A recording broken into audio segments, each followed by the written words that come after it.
दोस्तों नमस्कार, राम राम, वंदे मातरम। कैसे हैं सभी आप? आशा करते हैं कि कुशल मंगल होंगे। प्यारे मित्रों, आपका अपना YouTube channel Hindi by Hanuman sir हार्दिक स्वागत और अभिनंदन करता है। प्यारे मित्रों, हम कर रहे थे संस्कृत के उपसर्ग, जिसमें से कुछ उपसर्ग हमने कर लिए थे और उपसर्ग याद करने की शॉर्ट ट्रिक भी मैंने आपको बताई थी। तो आशा करते हैं कि आपने संस्कृत के उपसर्ग याद कर लिए होंगे। तो प्यारे मित्रों, यदि आप मेरे चैनल पर नए हैं तो चैनल को सब्सक्राइब कीजिए और बेल आइकन भी प्रेस कर लीजिए। तो प्यारे मित्रों, प्रारंभ करते हैं संस्कृत के बचे हुए उपसर्ग। पहला अपना उपसर्ग है प्यारे मित्रों दुर। जो दुर उपसर्ग है उसका अर्थ होता है, मैं इसको जूम कर देता हूं थोड़ा ताकि आपको पता चल जाए। दुर उपसर्ग है, उसका अर्थ होता है कठिन, बुरा या विपरीत। इस दूर के नीचे हल नहीं लगा, मैं हल लगा देता हूं, आप भी हल लगा लेना। ये नीचे 2-3 हैं, इनमें भी हल लगा लेना आप ऐसे। तो प्यारे मित्रों, दुर का अर्थ होता है कठिन, बुरा या विपरीत। तो जैसे पहला शब्द है अपना दुर्भिसंधि। दुर्भिसंधि का अर्थ होता है प्यारे मित्रों किसी बुरे अभिप्राय से गुट बनाकर की गई संधि। अर्थात जो कुछ लोग मिलकर के कुछ बुरा कार्य करने के लिए संधि करते हैं, मंत्रणा करते हैं, उसे ही क्या कहते हैं? दुर्भिसंधि कहते हैं। तो जैसे मैंने आपको बताया कि मूल शब्द छांटने के लिए हमें संधि आनी चाहिए, और संधि मैंने आपको अच्छी तरीके से करवा दी है। यदि आपने वो वीडियो नहीं देखे हैं तो देख सकते हैं। तो यहाँ पर प्यारे मित्रों दो उपसर्ग लगे हैं। कौन कौन से? आपके सामने एक तो है दुर और दूसरा है अभी। कौन सा है? अभी। तो ये दो उपसर्ग निकलने के बाद में पीछे हमारा मूल शब्द बचा है, वो है संधि। उपसर्ग करते वक्त मैंने आपको बताया था कि दोनों शब्दों के अर्थ आने चाहिए, यानी कि मूल शब्द का और जो दुर है उसका जो अर्थ होता है कठिन, बुरा या विपरीत, दोनों का अर्थ निकलना चाहिए। और उपसर्ग मैंने आपको बताया कि 3 प्रकार के शब्द बनाते हैं। कौन कौन से बनाते हैं? विलोम शब्द बनाते हैं, पर्यायवाची शब्द बना देते हैं, या फिर जो मूल शब्द का अर्थ होता है उस अर्थ के इर्द गिर्द अर्थ निकालते हैं। दूसरा शब्द है हमारे पास दुरावस्था। कौन सा? दुरावस्था। तो यहाँ देखिए दुर प्लस अवस्था यानी कि बुरी अवस्था। दुर प्लस गंध, दुर्गंध, दुर्गंध यानी कि बुरी गंध, जिसे हम बदबू कहते हैं। दुरुपयोग, अब हम कई बार विद्यालय में कह देते हैं, कई बार अपने सिखाने के लिए कहते हैं समय का दुरुपयोग मत करो, तो बुरा उपयोग मत करो। आगे चलते हैं। देखिए इस प्रकार के उदाहरणों का संधि विच्छेद इस प्रकार होगा। देखो, संधि विच्छेद और उपसर्ग में अंतर होता है। क्या होता है? संधि विच्छेद और उपसर्ग में क्या होता है? अंतर होता है। जैसे ये दु प्लस गुण, तो मैंने आपको जब करवाई थी संधि उस समय मैंने आपको बताया था कि विसर्ग से पहले ए आ को छोड़कर अन्य कोई स्वर आ जाए, या तीसरा चौथा पांचवा व्यंजन वर्ण आ जाए, या फिर येरे लवे आ जाए, इनमें से कोई एक वर्ण आ जाए तो विसर्ग का क्या हो जाता है? रै हो जाता है। तो देखिए दु प्लस गुण, दु प्लस गुण, तो ये जो विसर्ग है ये अपने रेफ वाले रे में बदल गया है। किस में बदल गया? रेफ वाले रे में बदल गया है। दु प्लस नीति, दुर्नीति अर्थात बुरी नीति। दु प्लस भावना, दुर्भावना अर्थात बुरी भावना। तो प्यारे मित्रों, दुर उपसर्ग आपको समझ में आ गया होगा। चलिए आगे चलते हैं। दुर के बाद आता है दुस। इसको मैं जूम कर देता हूँ। देखिए साथियों, दुस की 3 कंडीशन होती है। कितनी कंडीशन होती है? 3 कंडीशन होती है। कौन कौन सी? अभी देख लेते हैं। आपको जब विसर्ग संधि करवाई थी मैंने, उस समय मैंने आपको बताया था कि स की कितनी स्थितियां होती है? 3 स्थिति होती है। कौन कौन सी? एक तो होता है दुए वाला स, एक होता है स षटकोण, और एक होता है अपना स सलेटी वाला। तो प्यारे मित्रों, इसमें ध्यान देने योग्य बात यह है कि आपको ये जो स दिख रहा है ना, ये ही उपसर्ग का होगा। ये दोनों जो बच रहे हैं ये उपसर्ग के स नहीं होंगे। जिस प्रकार कोई भी शब्द दिया गया है उसमें हमें अगर उपसर्ग छांटना है तो ये जो स है वो ही उपसर्ग का होगा, अन्यथा ये दो उपसर्ग के नहीं होंगे। चलिए इन तीनों स को हम विभिन्न प्रकार के उदाहरणों के माध्यम से समझते हैं। देखिए पहला अपना जो स है वो है अपना स सलजम वाला। तो देखिए दुष्चक्कर, दुष् का अर्थ मैंने आपको बताया था क्या होता है? देखिए कठिन, बुरा या विपरीत। तो दुष् का अर्थ भी निकलेगा और चक्कर का अर्थ भी निकलेगा, यानी कि दोनों शब्दों का अर्थ निकलना चाहिए, तब वो शब्द उपसर्ग विधि से बना होगा। देखिए पहला शब्द अपने पास है दुष्चक्कर। दुष् का देखियो बुरा, और चक्कर यानी कि बुरा चक्कर चल रहा है, या विपरीत कैसे, विपरीत चक्कर चल रहा है। दुष्चक्र यानी कि बुरा समय चल रहा है। दुष्चरित्र यानी कि बुरा चरित्र, कैसा चरित्र है उसका, बुरा चरित्र है। आई बात समझ में। जैसे दुष्चिंतन, दुष्चिंतन यानी कि बुरा चिंतन, बुरा चिंतन जैसे मान लो कोई बात हो जाती है, अपनी घबराहट होने लगती है, तो बुरा होने की आशंका बनी रहती है, परंतु उसका कोई वास्तविक आधार नहीं होता है, ठीक है, तो उसे क्या कहते हैं, दुष्चिंतन। दुष्शील, इसी प्रकार दुष्शासन, इसी प्रकार दुष् प्लस चय, यहाँ प्लस लगाना भूल गए, यहाँ प्लस लगा लेना आप, ऐसे दुष् प्लस चय। आई बात समझ में। ये था अपना क्षय का यानी कि स सलजम का। चलिए आगे देखते हैं। आगे अपना 2 नंबर पर है स षटकोण वाला। देखिए दुष् प्लस कर यानी कि दुष्कर, दुष् प्लस कर्म, दुष्कर्म यानी कि बुरा कर्म यानी कि बुरा कार्य, दुष्प्रभाव यानी कि बुरा प्रभाव। अब यहाँ पर देख रहे हैं ना आप, ये संधि जब मैंने करवाई थी तो उस समय मैंने आपको तीनों से अच्छी तरीके से बताए थे कि कौन सा कब किस में परिवर्तित होता है, जिसमें इस तरीके से मैंने एक सारणी बनाई थी। यहाँ पर कै और ख लिखा था, यहाँ पर च और छ लिखा था, यहाँ पर ट और ठ लिखा था, तो मैंने आपको इस समय यहाँ पर त और थ लिखा था। इसी प्रकार प और फ लिख के मैंने आपको बताया था कि ये और ये और ये तीनों आ जाए तब तो किस में, ये स षटकोण वाले में। दुष्परिणाम, दुष्परिणाम यानी कि बुरा परिणाम, दुष् प्लस परि प्लस नाम यानी कि दुष्परिणाम यानी कि बुरा परिणाम। ये दुष्परिणाम स्वाति ने पूछा भी था कि सर दुष्परिणाम में कौन सा उपसर्ग होगा, तो दुष्परिणाम में ये आपको पता है कि मैंने आपको पहले बताया था कि उपसर्ग हमेशा ये होता है दुष्, न कि ये स षटकोण वाला स उसमें नहीं लगेगा, इस बात का ध्यान रखना। चलिए आगे इसी प्रकार देखिए दुष् प्लस प्रयोग, दुष् प्लस फल यानी कि बुरा फल, दुष्काल यानी कि कौन सा काल चल रहा है, बुरा काल चल रहा है, दुष्काल, ठीक है। अब देख लेते हैं हम तीसरा स, जो अपना उपसर्ग का होता है। देखिए दुस्साहस, दुस् प्लस तर दुस्तर, दुस् प्लस है दुस्सह, दुस् प्लस साध्य दुस्साध्य यानी कि जिसे कठिन तरीके से साधा जा सके, है ना, वो क्या होता है, दुस्साध्य। अब चलते हैं अपने अगले उपसर्ग की ओर। अगला अपना उपसर्ग है सम। कौन सा है, सम। और सम का अर्थ होता है प्यारे मित्रों भली प्रकार या पूर्ण या साथ। चलिए इसके उदाहरण देख लेते हैं। जैसे संक्रमण, संक्रमण में कौन सा उपसर्ग है, सम उपसर्ग है, सम प्लस कर्मण। तो ये कलन, ये देखो सम प्लस कलन संकलन, सम प्लस कलन संकलन। अब देखिए सम प्लस गठित संगठित, क्या बन गया, संगठित। इसी प्रकार मैंने आपको बताया कि दोनों शब्दों का कोई ना कोई अर्थ निकलना चाहिए। सम का अर्थ आपको पता है भली प्रकार होता है, पूर्ण होता है, साथ होता है, और गठन करना यानी कि एकत्रित करना। तो इसका सामूहिक रूप से क्या अर्थ हो जाएगा, भली भांति व्यवस्था करके एक में मिलाया हुआ, यानी कि भली भांति यानी ठीक प्रकार से व्यवस्था करके एक में मिला दिया जाए, उसे क्या कहते हैं, संगठित हो जाओ। जैसे अपन कहते हैं संगठित हो जाओ, यानी कि व्यवस्था करके सारे एक हो जाओ अर्थात मिल जाओ। तो दोनों शब्दों का अर्थ और भावार्थ निकलना चाहिए। चलिए आगे देखते हैं। सम प्लस देश, संदेश। संदेश में कौन सा उपसर्ग है, सम उपसर्ग है। इसी प्रकार अपना अगला शब्द है सम प्लस बल, सम प्लस मान, सम प्लस मान, सम मान, सम प्लस कल्प संकल्प, सम प्लस कृत संस्कृत। देखिए संस्कृत में कौन सा उपसर्ग है, सम प्लस कृत संस्कृत।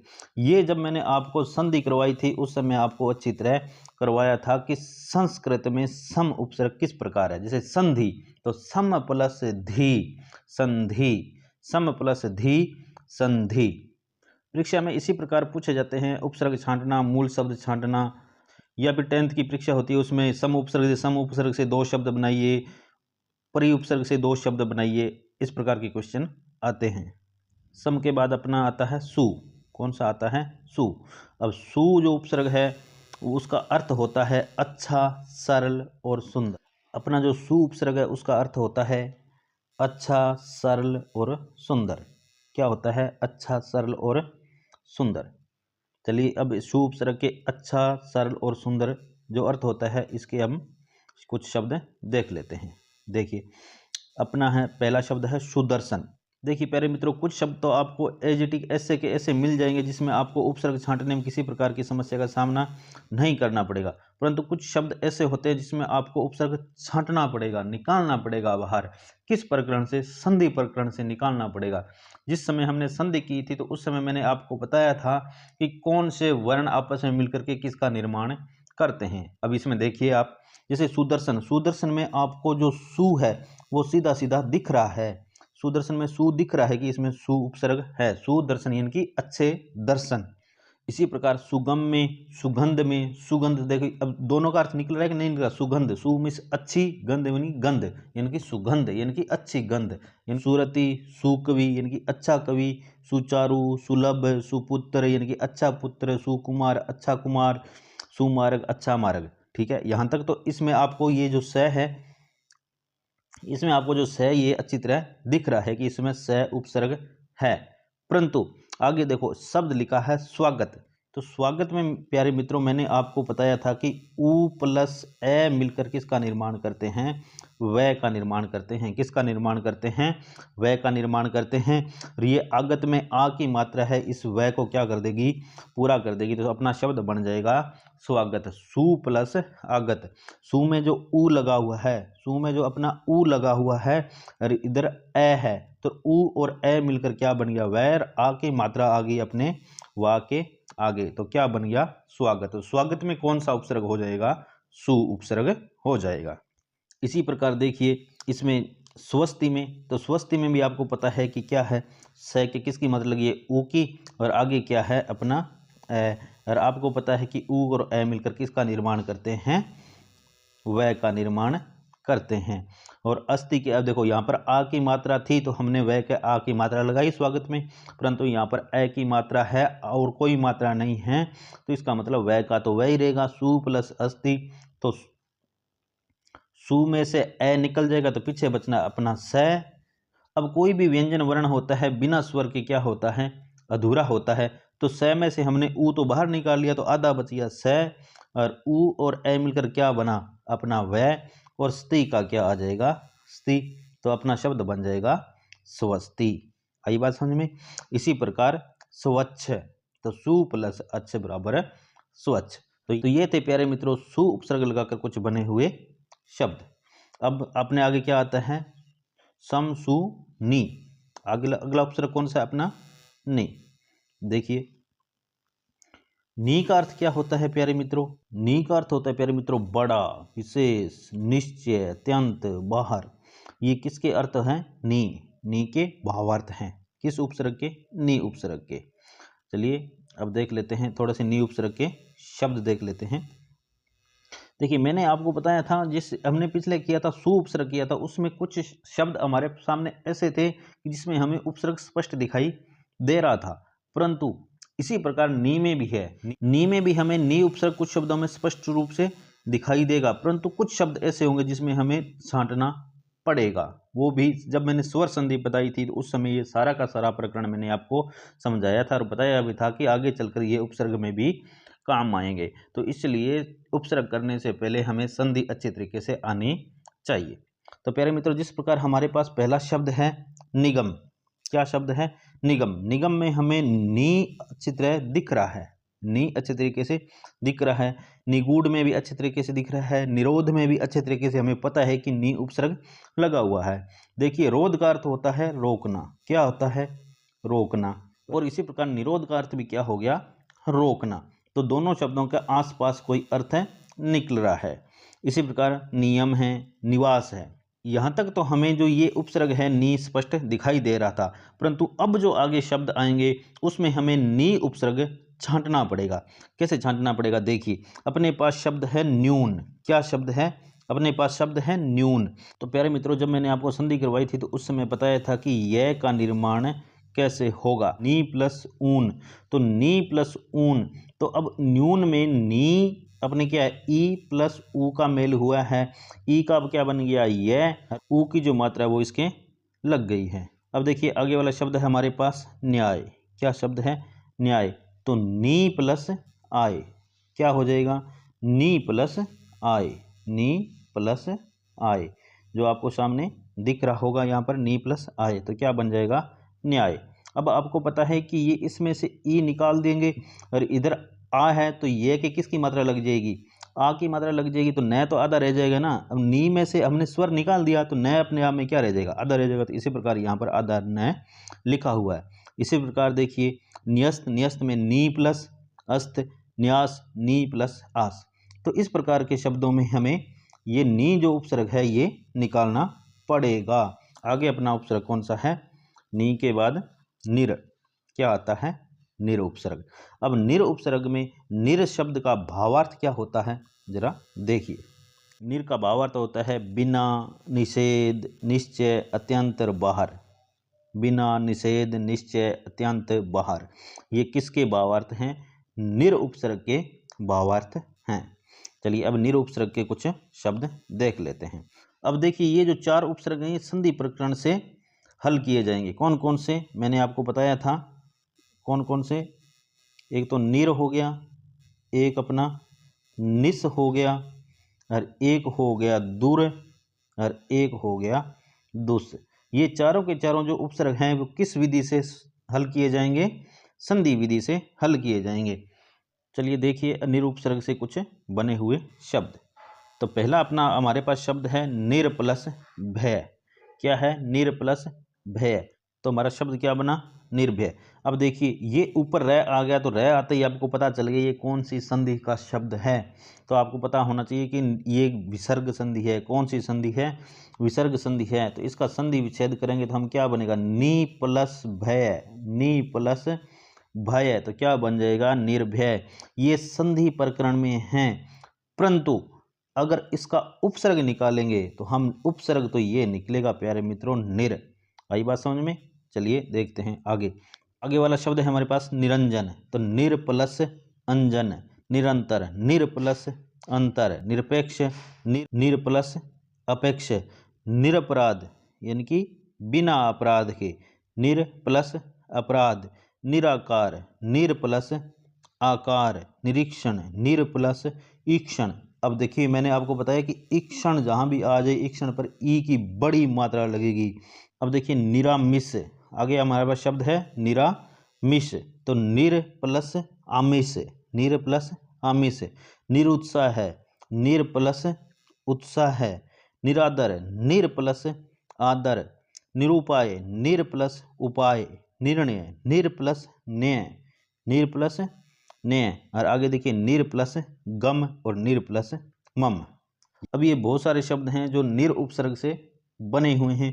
परीक्षा में इससे संबंधित ही मिलता जुलता कोई क्वेश्चन पूछ लिया जाता है। इन शब्दों में से कोई भी शब्द आ सकता है और पूछ लिया जाता है कि इनमें कौन सा उपसर्ग है। तो ये उपसर्ग तो अपना आपको पता है कि निर उपसर्ग है। कौन सा उपसर्ग है, निर उपसर्ग है। ये उपसर्ग विधि से हल किए गए हैं और संधि विधि से हल करेंगे तो निर नहीं आएगा, क्या आएगा, नी आएगा। क्या आएगा, नी आएगा। जिस प्रकार मान लो कि हमारे पास एक शब्द है निराधार। क्या शब्द है, निराधार। क्या शब्द है, निराधार। तो प्यारे मित्रों निराधार का अगर हम उपसर्ग निकालेंगे तो क्या होगा, निर प्लस आधार होगा, निर प्लस आधार, निर प्लस आधार हो जाएगा। परंतु यही अगर हम संधि विधि से हल करना चाहेंगे तो संधि विधि में आपको पता है कि संधि विधि में क्या होगा, नी, मैंने आपको बताया कि नी प्लस आधार, क्या हो जाएगा, नी प्लस आधार, और शब्द हमारा बन जाएगा क्या, निराधार, निराधार। तो इस चीज को आपको ध्यान में रखना पड़ेगा कि संधि विधि से, और संधि विधि कौन सी है, विसर्ग संधि। कौन सी संधि है अपनी, विसर्ग संधि है। चलिए आगे चलते हैं। आगे वाला अपना है निस। क्या है, निस। तो प्यारे मित्रों जिस प्रकार हमने दुस किया था उसी प्रकार निस है, जिस प्रकार हमने दूर किया था उसी प्रकार निर है। तो ये चारों उपसर्ग आपको ध्यान में रखने हैं। चलिए प्यारे मित्रों देखिए निस जो उपसर्ग है उसका अर्थ क्या होता है, बिना या बड़ा। क्या होता है, बिना या बड़ा। आप साथ साथ में इसको नोट डाउन भी कर लीजिए। निस का अर्थ होता है बिना या बड़ा। अब देखिए इसमें भी वो तीनों स हैं। कौन कौन से, स सलजम, स षटकोण, स षटकोण और स सलेटी। ये तीनों से आएंगे। परंतु जब निस में उपसर्ग की बात आएगी तो आपको पता है कि निस में उपसर्ग में ये से सलेटी वाला से आएगा, अन्य ये दोनों से नहीं आएंगे। इस बात को आपको ध्यान में रखना है कि हमेशा निस और दुस दोनों में से सलेटी वाला ही से उपसर्ग में प्रयोग किया जाएगा, दोनों से का प्रयोग उपसर्ग में नहीं होगा। अब तीनों से ऐसे बनने वाले कुछ शब्दों को हम देख लेते हैं। चलिए देखिए, पहला अपने पास शब्द है निश्चल, निस प्लस चल। अब देखिए यहाँ पर दुए वाला श है, कौन सा श है? दुए वाला श है, परंतु जब हमने इसका उपसर्ग बाहर निकाला, क्या निकाला? उपसर्ग बाहर निकाला, तो कौन सा स लगाया? स सलेट वाला स लगाया है, न कि दुए वाला स लगाया है। निश्चल, निश्छल, निशत्रु, निस प्लस शत्रु, निःशुल्क, निस प्लस, ये विसर्ग संधि के सारे उदाहरण हैं। और विसर्ग संधि मैंने आपको करवाई थी, तो ये नियम भी मैंने आपको अच्छे तरीके से करवाए हैं, क्योंकि विसर्ग संधि में आपको पता है 7-8 नियम हैं और विसर्ग नाम में ही विसर्ग संधि छिपी हुई है। आगे वाला शब्द देखिए, निशब्द, निस प्लस शब्द, निश प्लस चेतन, निश्चेतन। तो इस प्रकार के शब्दों में ये स प्रयोग में लाया जाएगा। चलिए आगे देखते हैं षष्ठकोण वाले में क्या होगा। षष्ठकोण वाले में देखिए निस प्लस करुणा, निष्करुणा। अब यहाँ पर देखिए निस, यहाँ पर षष्ठकोण वाला स आया है, कौन सा स आया है? षष्ठकोण वाला स आया है, परंतु उपसर्ग में अलग किया जब हमने कौन सा स लगाया? स सलेट वाला स लगाया है। निष्कलंक, निस प्लस कलंक, निष्काम, निष्कंटक, निष्फल, निष्पक्ष, निष्कपट, बहुत सारे शब्द होते हैं ऐसे। अब जो खुद का उपसर्ग है उसके उदाहरण देख लेते हैं। देखिए खुद का यानी कि इसका खुद का स का, ठीक है, जो उपसर्ग है। देखिए निस्तल, निस्तल, तो क्या बन गया? निस्तल, निस प्लस तार, निस्तार, निस्सीम, तो निस प्लस सीम, निस्संदेह। तो ये जो स है आधा लगा हुआ, ये तो स का स रह जाएगा, आगे वाला जो शब्द है वो सेम का सेम हम यहाँ पर लिख देंगे। जिस संदेह का संदेह आ गया, तार का तार आ गया और तल का तल आ गया। और ये आधा स है, ये ऐसे लिखने की बजाय हमने इसको अलग किया, उपसर्ग निकाला, तो इसके नीचे हल लगा के इसको हमने क्या कर दिया? अलग कर दिया। अब देखिए 2-3 शब्द हैं, मैं आपको वैसे बता देता हूँ कैसे। चलिए देखिए एक बार, अब तीनों से के एक एक उदाहरण देख लेते हैं। देखिए जैसे मान लो सबसे पहले आता है दुए वाला श, तो अपने पास शब्द हैं निश्वास। क्या शब्द हैं? निश्वास, शब्द हैं निश्वास। अब ये निश्वास जो शब्द है, अब आपको पता है कि यहाँ पर कौन सा है? दुए वाला स है। निश्वास शब्द में दुए वाला स है, परंतु अगर हम इसको उपसर्ग विधि से हल करेंगे तो हम लिखेंगे निस, निस, ये जो स है ये वाला स है, ये तो इसमें बदल जाएगा निस में, और आगे इसके नीचे लग जाएगा हल, और प्लस में अपना आ जाएगा श्वास। क्या आ जाएगा? श्वास। तो ये तो हुआ अपना उपसर्ग विधि से हल। और यदि हम इसको संधि विधि से हल करना चाहेंगे तो क्या आ जाएगा? नी, क्या आ जाएगा? नी प्लस श्वास, नी प्लस श्वास। तो ये है अपना संधि विधि से।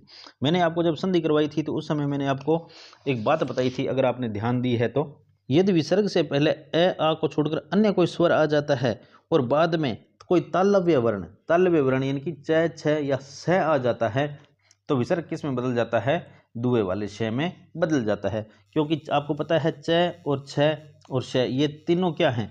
तालव्य है, और तालव्य, ये तालव्य भी स है। तो तालव्य के साथ, तो तालव्य के साथ तालव्य, दंत्य के साथ दंत्य, और मूर्धन्य वर्णों के साथ मूर्धन्य स का आगमन हो जाता है। किसकी जगह? इस विसर्ग की जगह। अब हम देख लेते हैं षष्ठकोण का एक आधा शब्द, तीनों का एक एक उदाहरण देख लेते हैं ताकि वीडियो लंबा ना हो। जैसे देखिए हमारे पास शब्द है निष्कासन। क्या शब्द है? निष्कासन, निष्कासन।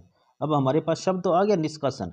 अब यहाँ पर देखिए कौन सा से है? षष्ठकोण वाला से है। अब हम इसे उपसर्ग विधि से अगर हल करेंगे तो आपको पता है कि उपसर्ग कौन सा आएगा? निस प्लस कासन। क्या आ जाएगा? निस प्लस कासन, ये आ जाएगा। परंतु यदि हम इसे संधि विधि से हल करना चाहेंगे तो आपको पता है कि निस नहीं आएगा, क्या आएगा, नहीं, नी, विसर्ग आ जाएगा, प्लस आ जाएगा अपना कासन, नी प्लस कासन। तो ये है अपना संधि विधि से, और ये अपना निस जो निकला है वो है उपसर्ग विधि से। क्योंकि मैंने आपको जब संधि करवाई थी उस समय मैंने आपको अच्छे तरीके से डिटेल में भी बताया था कि मान लो ये विसर्ग है, और विसर्ग से पहले मैंने आपको बताया था कि ई या ऊ आ जाए, और इसके बाद में कौन कौन सा कै, ख, ट, ठ, प और फ, और इसके अतिरिक्त एक स, ये चीज़ें आ जाए तो विसर्ग किस में बदल जाएगा, विसर्ग अपना स षटकोण में बदल जाएगा, जिस प्रकार अभी निष्कासन में बदला था। अब देख लेते हैं अपने तीसरा उदाहरण। देखिए कि अपने पास शब्द हैं निस्वार्थ। अब देखिए दोनों से के आगे आधे आगे, तो अपने को आगे वाला शब्द तो एज इट इज लिखना ही लिखना है, पहले वाले से कोई लेना देना नहीं है अपने को, ठीक है ना। तो अब हम इसे उपसर्ग प्रकरण से हल करेंगे तो आपको पता है कि क्या आ जाएगा, निस प्लस स्वार्थ, क्या आ जाएगा, निस प्लस स्वार्थ। और इसी को हम अगर संधि प्रकरण से हल करेंगे तो क्या आएगा, नी प्लस स्वार्थ, नी प्लस स्वार्थ। आई बात समझ में। तीनों से के मैंने आपको एक एक उदाहरण बता दिए, आशा करता हूं कि आपके समझ में आ गए होंगे। इस से का भी नियम मैंने आपको जब संधि करवाई थी उस समय बताया था कि कब विसर्ग अपना जो है वो इस से में बदलता है, ये भी चीज़ मैंने आपको बताई थी। चलिए इस निस के बाद अपना उपसर्ग आता है उप, देख लेते हैं। निस के बाद आता है उप, देखिए, चलिए मैं इसको थोड़ा बड़ा कर देता हूँ ताकि दिखने में आपको सारे। अब ये कट गया, ये यहाँ पर लिखा है प्यारे मित्रों पास, क्या लिखा है, पास, पास छोटा या सहायक। उप जो उपसर्ग है उसका भावार्थ क्या होता है, पास छोटा या सहायक, ठीक है। अब इसके कुछ बने हुए शब्द हम देख लेते हैं।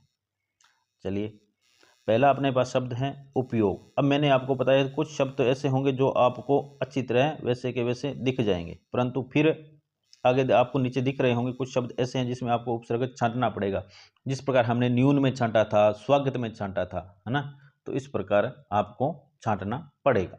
चलिए पहला आप देखिए शब्द, देखिए अपने पास क्या है, उपयोग। तो उप प्लस योग, उपवन, उपनाम। अब देखिए दोनों शब्दों का अर्थ निकल रहा है कि नहीं, नाम यानी नाम का अर्थ क्या है, नाम, और उप का उपनाम यानी कि नाम के संबंधित ही है, अर्थात इसके इर्द गिर्द अर्थ निकल रहा है। उपदेश, आगे वाले शब्द है हमारे पास उपदेश, उपहार। अब ये जो हार शब्द है ना, क्या शब्द है, हार शब्द है, इसके आगे हम कोई भी उपसर्ग लगा करके इसको बदल सकते हैं। जैसे कई अपने उपसर्ग लगाते हैं प्रय, तो क्या बन जाएगा, प्रहार। आ लगाया तो क्या बन जाएगा, आहार। उप लगाया तो क्या बन जाएगा, उपहार। प्रति लगाया तो क्या बन जाएगा, प्रतिहार। प्रतिहार का मतलब होता है द्वारपाल। कुछ भी बना सकते हैं, जैसे नी उपसर्ग लगाया तो क्या बन जाएगा, निहार। वी उपसर्ग लगाया तो क्या बन जाएगा, विहार, ठीक है। चलिए आगे चलते हैं। उपवास, उपचार, उपमंत्री, उपाध्याय। अब देखिए उपाध्याय मैंने आपको बताया था ना कि अपने को छांटना पड़ेगा। उपाध्याय में दो उपसर्ग लगे हुए हैं प्यारे मित्रों, कौन कौन से, एक तो अपना है उप और दूसरा है अधि। कौन सा है, अधि। उप प्लस अधि प्लस आए तो क्या बनेगा, उपाध्याय। उपाधि तो उप प्लस आ प्लस धी, उप प्लस आ प्लस धी। उपेक्षा उप प्लस इक्षा। अब ये इक्षा आ गया, इक्षण आ जाता है इसमें। ये कुछ शब्द ऐसे हैं जिन पर ई की मात्रा हमेशा बड़ी आती है। उपन्यास तो उप प्लस नी प्लस आस, उपाधीक्षक उप प्लस अधि प्लस इक्षक। ये देखो इक्षक आ गया, इक्षण आ गया, इक्षा आ गया, इसमें ई हमेशा क्या रहेगी, बड़ी रहेगी। आई बात समझ में। उप के बाद अपना उपसर्ग आता है अप। कौन सा आता है, अप। चलिए देखिए अप। अब तो प्यारे मित्रों अप का अर्थ होता है बुरा, विपरीत, अपवाद, निषेध, विकार। आई बात समझ में। बुरा, विपरीत, अपवाद, निषेध, विकार, इन चीज़ों को आप नोट डाउन कर लें, ठीक है।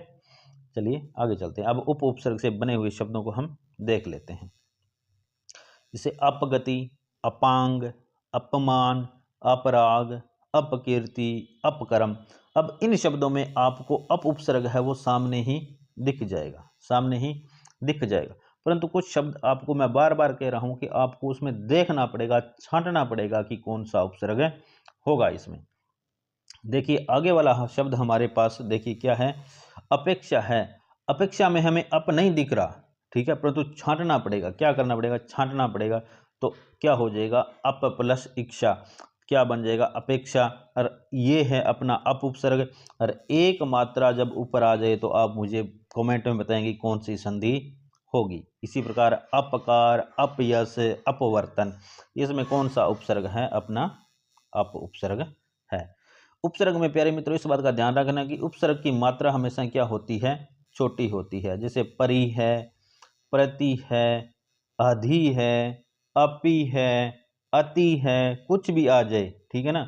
जैसे और बाकी देखिए, जैसे अनु है, अनु है, तो ये सारे की सारी उपसर्ग की जो मात्रा होती है वह या तो छोटी ई की होगी या छोटे ऊ की होगी।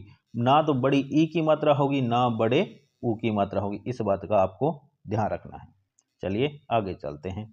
अप के बाद अपना आता है, कौन सा उपसर्ग आता है, उप, अप, अब आएगा अव, फिर आ, फिर उत, ठीक है। अब देखिए आगे वाला अपना है अव। अव का अर्थ होता है प्यारे मित्रों बुरा, हीन, निश्चय, नीचा, यानी किसी चीज का यानी कि हीनता की ओर ले जाता है। अव शब्द है वो किसकी ओर ले जाता है, हीनता की ओर ले जाता है। चलिए अब इसके शब्द देख लेते हैं। जैसे अवकाश, अवगुण, अवगुम्फन, अवज्ञा, अवतार, अवतरण, अवधान। अब देखिए यहाँ तक जो शब्द हैं अवधान तक, इसमें तो हमें जो अव उपसर्ग है वो दिख रहा है। क्या कर रहा है, दिख रहा है। परंतु आगे वाले जो शब्द हैं उसमें हमें जो अव उपसर्ग है उसको ढूंढना पड़ेगा, छांटना पड़ेगा, निकालना पड़ेगा। कैसे, देखिए जैसे अवापति है तो अव प्लस आपति, अवांतर में अव प्लस अंतर, अव प्लस अंतर। तो ये जो उपसर्ग है इन ऐसे शब्द आ जाए तो इसमें हमें क्या करना पड़ेगा, छांटना पड़ेगा। चलिए आगे चलते हैं। अव के बाद आता है आ, और आ का अर्थ क्या होता है प्यारे मित्रों, देखिए तक से या अपनी ओर। ये आ है, ये हमने जब समास किया था कौन से समास में आया था, अव्ययी भाव समास में भी ये आ आया था, ठीक है ना। तो ये आ उपसर्ग है। अव्ययी भाव समास को आपको पता है कि उपसर्ग वाला समास भी कहते हैं। चलिए देखते हैं आ उपसर्ग से बने हुए शब्दों को। देखिए आकर्षण, आंकलन, आदान, आभूषण, आहार। अब ऐसे शब्द इसमें आपको सीधा का सीधा स्पष्ट रूप से दिख रहा है कि कौन सा उपसर्ग लगा हुआ है, आदान में, आभूषण में, आहार में। अब देखो आहार मैंने आपको बताया तो आ उपसर्ग लगते ही बन गया ना आहार, है ना। तो चलिए इसी प्रकार देखिए आगे, आमरण, आख्यान, आचरण, आदेश, अजानुबाहु, यानी कि जिसकी भुजाएं कहाँ तक हो, घुटनों तक लंबी हो। कहाँ तक लंबी हो, घुटनों तक लंबी हो, उसे क्या कहते हैं, अजानुबाहु, ठीक है ना। ये है आ उपसर्ग से संबंधित कुछ शब्द, ठीक है। अब आ के बाद क्या आ जाएगा, अपना लास्ट और अंतिम उत। और मैंने आपको बताया था कि ये उत है, ये उद है, दोनों एक ही है, ये नियम के अकॉर्डिंग बदलते हैं। तो मैंने कुछ उदाहरण उद के लिए हैं और कुछ लिए हैं उत के। इसका अर्थ प्यारे मित्रों होता है ऊंचा, श्रेष्ठ। और ये जो कट गया है इसका यहाँ पर लिखा है प्यारे मित्रों ऊपर, क्या है, ऊपर। ऊपर होता है, ऊंचा होता है, श्रेष्ठ होता है। किसका, उत या उद का भावार्थ क्या होता है, ऊपर होता है, ऊंचा होता है और श्रेष्ठ होता है। चलिए अब देख लेते हैं आगे कुछ उत से संबंधित शब्द, फिर देखेंगे कुछ उद से संबंधित शब्द। देखिए प्यारे मित्र पहला अपने पास शब्द है उत, यानी कि कौन सा उपसर्ग है, उत।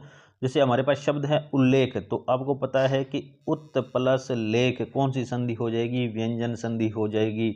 इसलिए मैं आपको बार बार कहता हूं कि आपको संधि आनी चाहिए, उसके बाद आप उपसर्ग की ओर बढ़ें। जैसे उज्ज्वल, तो उत प्लस ज्वल, उज्ज्वल शुद्ध ऐसे लिखा जाएगा, ध्यान रखना दोनों जय क्या आएंगे, आधे आएंगे। उदय उत प्लस अय, उदय उत प्लस हार। उद्धार, तो आपको पता है कि ये नियम मैंने उद्धार अच्छी तरीके से बताया था कि कब तय बदलता है और कब है बदलता है। इसी प्रकार उद्धरण, उत प्लस हरण, उद्धरण। इसी प्रकार आगे देखिए, आगे अपने पास शब्द है उद्गम।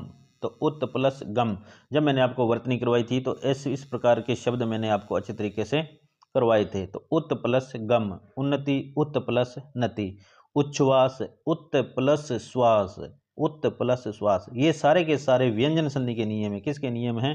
व्यंजन संधि के नियम है। उच्छिष्ट उत प्लस शिष्ट, तो क्या बनेगा? उच्छिष्ट। तो ये तो थे प्यारे मित्रों किसके? उत के। किसके? उत के। अब हम करेंगे उद के। क्या? उद के कुछ उदाहरण और देख लेते हैं। चलिए, शब्द हैं, उपसर्ग हैं उद, और इससे संबंधित कुछ शब्द देखिए।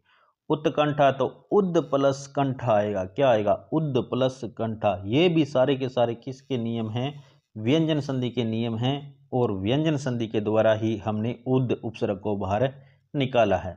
तो उद प्लस कंठा, उद प्लस करम, उत्करम आ जाएगा। उद प्लस तम, उत्तम आ जाएगा। उत्पल का उद प्लस पल हो जाएगा। उत्थान का उत प्लस थान हो जाएगा। इसी प्रकार उद प्लस सव, उत्सव। उद प्लस पाद, उत्पाद।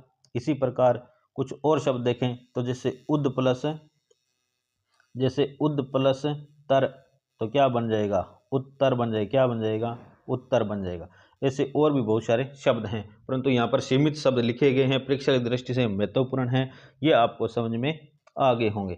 तो प्यारे मित्रों, इसके अतिरिक्त आपसे एक छोटा सा निवेदन है कि यदि आप मेरे चैनल पर नए हैं तो चैनल को सब्सक्राइब कीजिए और वीडियो को आगे से आगे शेयर कीजिए। प्यारे मित्रों, अब हम प्रारंभ करने जा रहे हैं क्या? Test series. क्या प्रारंभ करने जा रहे हैं? Test series.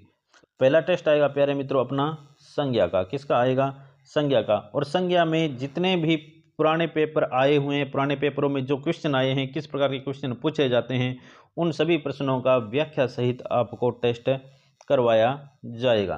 तो प्यारे मित्रों, आगे रीट की भी वैकेंसी आ रही है और फर्स्ट ग्रेड की भी आ रही है। फर्स्ट ग्रेड की भी आ रही है, रीट की भी आ रही है। इसमें आपको पता है कि व्याकरण से संबंधित प्रश्न पूछे जाते हैं। तो इसलिए आप इस टेस्ट सीरीज को ज्वाइन करना ना भूलें। और एक जाते जाते ये निवेदन हो रहेगा कि यदि आप मेरे चैनल पर नए हैं तो चैनल को सब्सक्राइब कीजिए और वीडियो को शेयर कीजिए। तो मिलते हैं प्यारे मित्रों नेक्स्ट वीडियो में, तब तक के लिए नमस्कार।